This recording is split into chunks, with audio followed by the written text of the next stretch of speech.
that'll do. What is going on? We are down the unit, and this is going to be a late one. It's currently 7 PM at night, and we've got Ollie's little beast. If you don't recognise this car, search back through some videos, and it's in one of the videos. I fitted a MaxxECU to this a good couple of years ago. It's Ollie's Mark II Fiesta. It's had a bit of a knock, hasn't it, Ollie? No. he hit a little bit of a dink on it, but it's fine. We're working on that. Not right now. It's got an ST170 engine in it. It's standard ST170, unopened. It's had a timing belt, and it's got an exhaust manifold on it, and it's got a set of bike bodies on it. That's right, isn't it? Yeah. Yeah, just a set of bike bodies on. What inlet is it? Dan ST? I think it's a set of bike bodies on a Dan ST inlet manifold. Now, this is on a Max Mini ECU, and I don't sell Max Mini ECUs for the purpose of them being fitted to ST170 engines, because when it's on a Zetec, you can get away with just running the crank sensor, which is a VR sensor, and you can run them in wasted spark. On an ST170 engine, you need to use the inlet camshaft sensor, because you obviously need to know where the inlet cam is in reference to the rest of the engine, so that the ECU can then advance the cam timing as and when we tune it and stuff like that. The MaxxECU Mini only has one VR input, which is obviously has to be used for the crank sensor. So for the cam sensor, which is also a VR sensor, it doesn't really work with the Mini. That's why I always advise using a MaxxECU Street. But we managed to make one work on Ollie's ST170, because the VR sensor is standard here. I soldered in the wiring loom behind the dash that Ollie's stripping out a little tiny circuit board called a CO conditioner, and what that does is it converts the VR signal to a Hall signal, because the MaxxECU Mini will accept a Hall signal as a camshaft input signal. But the only problem is it's not ideal. It's just not the best way to do it, really. Although it does work, it's not that great. So I've had made. Where's all the bits? Behind the screws. Behind the screws. Screwdriver. Oh, right. So I've had made one of. Where's the adapter? Oh, that's still in my car. Oh, I'll show you in a minute. Basically, I've had an adapter made so that I can use one of these, which is a Hall sensor, and screw it into the adapter, put it in place of the camshaft sensor, and then we're going to feed the Hall signal into the MaxxECU Mini, and hopefully it will just do away with any external controllers and boards and anything like that. It's not really the way to do it. What I should do is just rip all this off, fit a MaxxECU Street, because they've got two VR inputs, and then it'll all work absolutely fine. And I do wiring looms for a Street on an ST170 or a Zetec if you want to run coil on plug. So yeah, that is basically what we're doing. I thought I'd take you along for the ride, because once we've done this, we're going to throw it on the dyno. I can get away with noise at my new place, so it's going to work out all right, I hope. What else can I tell you? Don't really know. It's a cool little car, this. How many years you had this? 10 years now. 10 years? Yeah, jeez. 2015. Probably drew a belt on time, isn't it? No, this ain't. Oh. The engine's not been in there. Oh, right. 2010. The red car and the blue car had a race. No, I'm not singing. The red car likes to stuff its face then. The red car likes to stuff its face. So yeah, we're going to fit this little sensor, wire it all up, make sure it all works, and throw it on the dyno and see if we can dial it in. It's already mapped, but there's always room for improvement, I'm sure. See what power another ST170 makes on my dyno. See if we can make Ollie unhappy. You know what we should do? We should just run it as it is to see what power this makes. To be fair, change. Oh, I can do that anyway. Change the Hall sensor ain't going to change the power. As long as I square up the offset, it's going to be exactly the same. We'll do that. We're not mucking about. Right, let's crack on. So, working with what we've got at the unit. Oh yeah, that's the other thing I forgot to mention. Because because the MaxxECU Mini has got 4 coil drivers and he's got a cam input, Ollie decided to take full advantage and run coil on plug on an ST170 that really doesn't warrant it. But It does look a lot neater, doesn't it? Yes. Yeah, it's neat and tidying up, but still it works. So I found the little CO conditioning board that we buried behind the dash. Ollie had to strip loads of the car apart. I say loads of the car, just the clogs. It's a Mark II Fiesta, so this is like 10 minutes work tops. We stripped it out, we dropped the fuse box down, we found the board, we've cut that out the loom, and we've wired the ECU directly to the sensor. So it should be a lot nicer, should have like less sync issues and stuff like that. Only thing is, we mounted his mini ECU, I don't know where you can see that, like here.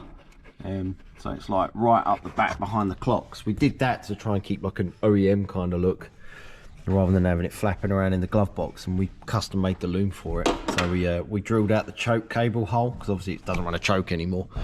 Drilled that hole out, put a grommet in, and that's where we run the loom through. So it looks very nice. Eh? Oh right, yeah.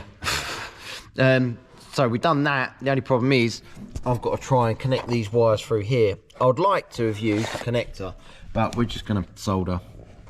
It's better than twist and tape, isn't it? Going to twist, solder, then tape. But it should be all right. We've twisted the wires together for now.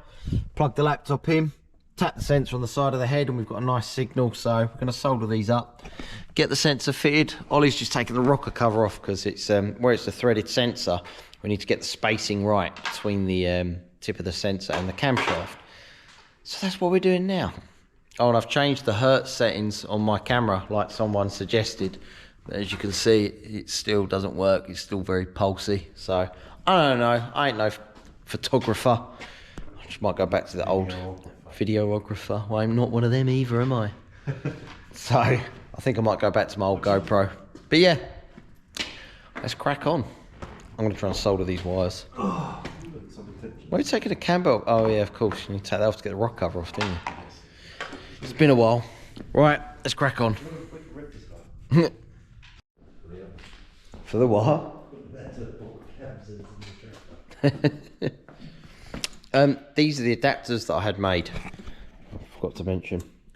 I sell these. They're on eBay. So if you get stuck, if you fit an aftermarket ECU and it only accepts a Hall signal instead of a VR signal, buy one of these, and then you can run one of these cherry sensors. These are made in Mexico. They're really good. I sell these also. They're on my eBay. Look it up. Like, share, subscribe. Smash that bell button. What you doing, Ollie? Trying to put a bolt in. So, we discovered that the standard ST170 camshaft sensor looks like this. And the bolt for it, I'm sure you put it there. Yep. But I moved it. It's there. Oh. But the bolt for it looks like this. So it's got a big fat head on it, like a washer type one. It's a little 8mm. And that bolt fits perfectly in there. Like that. But see that big fat head? It doesn't fit. See that big fat head? Look, this big fat head here. But it doesn't fit quite well with the adapter because the adapter body's quite fat to make room for the thread. So Ollie has found another little Allen key headed 6mm bolt. We're going to use that instead. He's just cutting it down, making it the right size. But we took the rocker cover off because we had to get the distance between that sensor and there, right? And when that's pulled up, it's like 0.5mm. It looks like it's touching, but trust me, it ain't. It looks very, very close, but that should be just about right. And it comes with 2 nuts as well, and we double nutted it, so it shouldn't come undone. I'm hoping oil doesn't work itself down that thread. Worst case, we can just use some lock and seal. Not Loctite, Google it, it's lock and seal. It's better than Loctite. It's like Loctite, but it seals. Exciting stuff, right? What are you doing now? Oh, clean up the edge of a bolt. Yeah. Health and safety at its finest, yeah? Yeah. Go on then.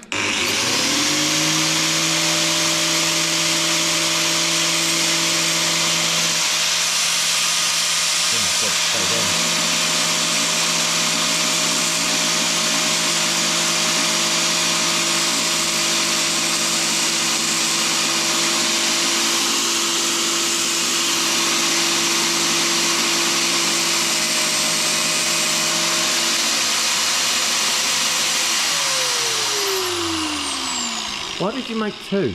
That's 2 fingers.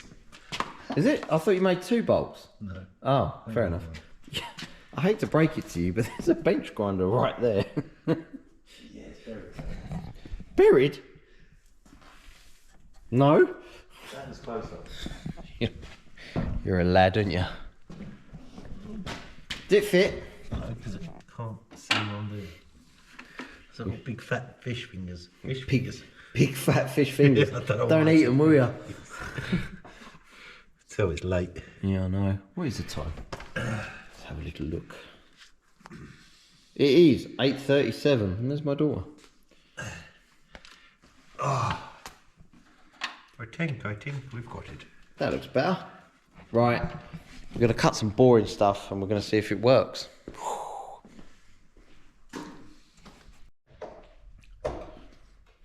Morning, we are back with the power of YouTube editing. It's about 3 days later. Ollie's putting the Fiesta back together. We've wired up the cam sensor. That's all done, dusted, in and working now. We're going to rebalance these throttle bodies because we don't remember last time they were balanced. 4 years ago. Huh? 4 years ago. About 4 years ago. Looks right in there, that little sensor. It's all up and running. We've just driven it out. Once he's put it back together, I'm going to put the cell back together because I've just rolled the dyno around. Sorry about the flashing lights, I know. If I stand still, they tend to stop, see? They don't flash, but then as soon as I move, they start flashing again. It's weird. I don't know why. Anyway, I'm going to finish tidying up the cell. I'm going to put the ramps back down to put it into front wheel drive mode again, just a quick sweep up. Then we're going to get it on the dyno, see what it does.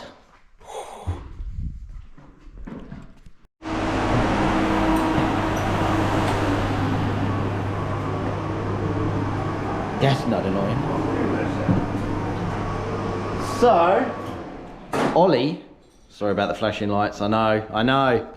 Ollie has been playing, clearly, because he's now informed me that he's put a fuel return on the fuel pressure regulator and disconnected the, what did you disconnect? Oh, the vac line coming off the fuel pressure regulator. So I said to him, let's do a power run, because this made 100, what did it make on my old dyno? 170, about 175 horsepower on my old dyno. Well, I say my old dyno, on this dyno on the old software. So now we're on the new software. I said, let's bring it down, we'll do a power run, and we'll see exactly what it makes. And we did 3 quick runs. Let me just make this graph more visible. We did 3 quick runs, and it made 160 horsepower. This is the strongest ST170 I've had on my dyno yet, Ollie.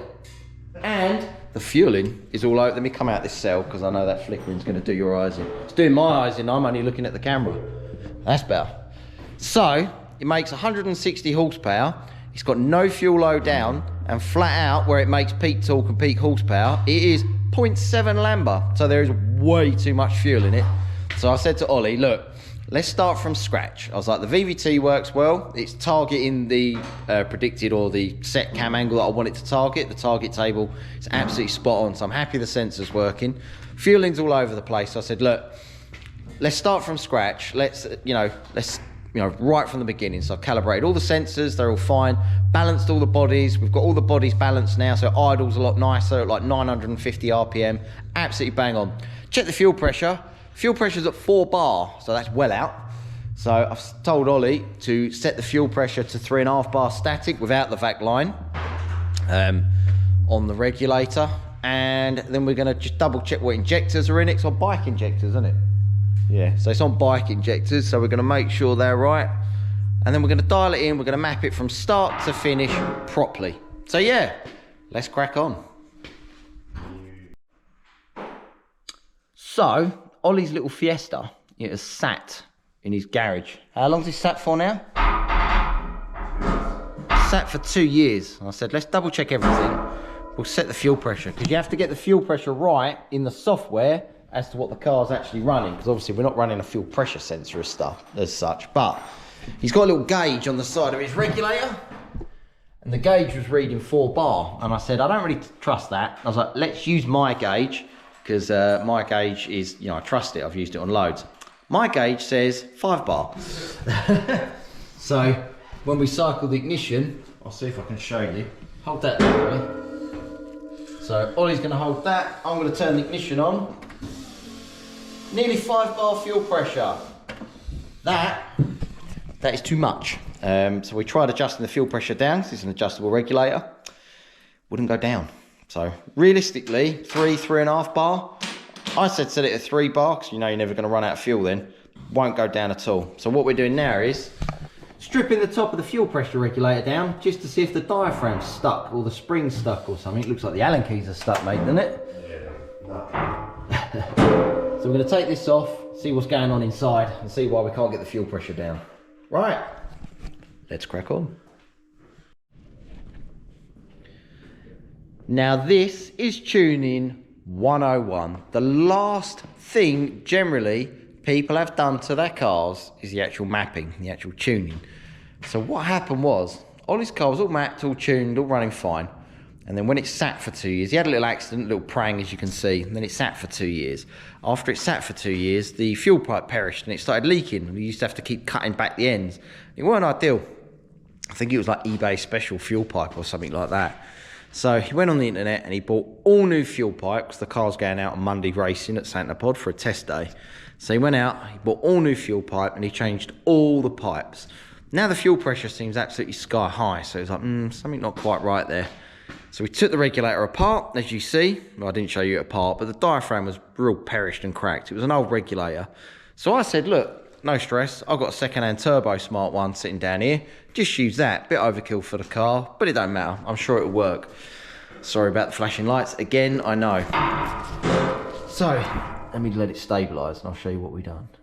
It's not going to stabilise it. There we go. So what we done was we fitted the turbo smart one in line, and we put a fuel pressure gauge in line with the feed. So the fuel comes up through the filter, through my gauge, across the rail, bleeds out the rail, back down and under, into the regulator there, which holds pressure, and then the pressure then bleeds off back to the tank down here. When we primed the fuel pump, my gauge was reading 5 bar. I was like, that's a lot of fuel pressure. I was like, all right, maybe my gauge is faulty. So we tried another gauge, SciTech one, 5 bar. The gauge on the side, which is the Turbo Smart one, was reading 3.2 bar. So we didn't know what to trust. So 2 gauges in line was saying 5 bar, and 1 gauge in the reg was saying 3 bar. I said, out of argument's sake, let me just try something. Pull the return hose off the fuel pressure regulator, stick it in a bottle, just in case the return back to the tank is too restrictive. So we did that, turned the ignition on, bang on 3 bar on the rail, and this now reads like 1.5 bar. So we've determined that the fuel return pipe going back to the tank is too small, isn't it, Ollie? So now we can either muck about and try and map it with 5 bar fuel pressure on the back of the injectors, which will probably be too much, or chuck the car on the ramp and Ollie's going to see if he can run a new return fuel hose from the regulator back to the tank. So yeah, let's try that. See, it's never easy. Everyone thinks they turn up, plug a laptop in, 3-4 hours worth of mapping, they go home. It's not. Even on our own cars, it never works out. Always extra work to be done. Let's get it up on the ramp, let's have a play. Much better, Ollie. It's like a little sea of cable ties, look. There'll be more. Yeah, I'm pushed, man. So he's used the original feed, is now the return, and he's running a new feed from the filter straight up, from the pump, sorry, straight up to the filter. That should be better. Lovely. Good luck. Cheers. I'm sorry, I got carried away. I was running out of time, so we just mapped it. Are you happy? Are you happy? Yeah, it's alright. So, out of all the ST170s, this scrap engine that we know nothing about internally, it is a scrap engine. Scrap engine. It is. They're all scrap, aren't they? They're all scrap. But this scrap engine, completely standard engine, MaxxECU Mini, hall sensor for the cam sensor, a set of bike bodies, and an exhaust manifold, correct? That was your engine, yeah. Yeah, I know. It makes 173 horsepower and 136 foot-pound of torque. I'm happy with that. That's the highest horsepower I've had on this dyno before the software upgrade. What's funny though, before he mucked around with the fuel system and it was running okay on my old software, it made 175 horsepower. So 175 horsepower on the old software and 173 on the new software. I'm happy with that. To be fair, I could probably play around with it a little bit longer, but I'm already late for dinner and my wife is going to kill me. So yeah, I'm going to, actually I'm not going to end it here. Let's go for a little road test up the link road, yeah? Make sure it drives nice. Yeah. Make sure it's got brakes. Make brakes. Has it got brakes? Yeah.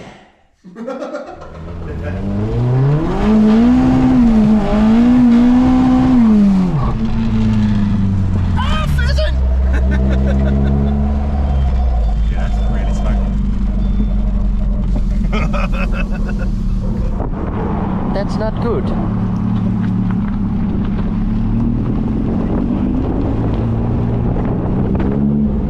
That goes right though, doesn't it? I don't think it needs any more than 170 horsepower personally. No. Not on 13-inch wheels. Oh look, a BMW 320D. Bye. Right, I'm calling it an end to this video. The highest powered ST170 yet.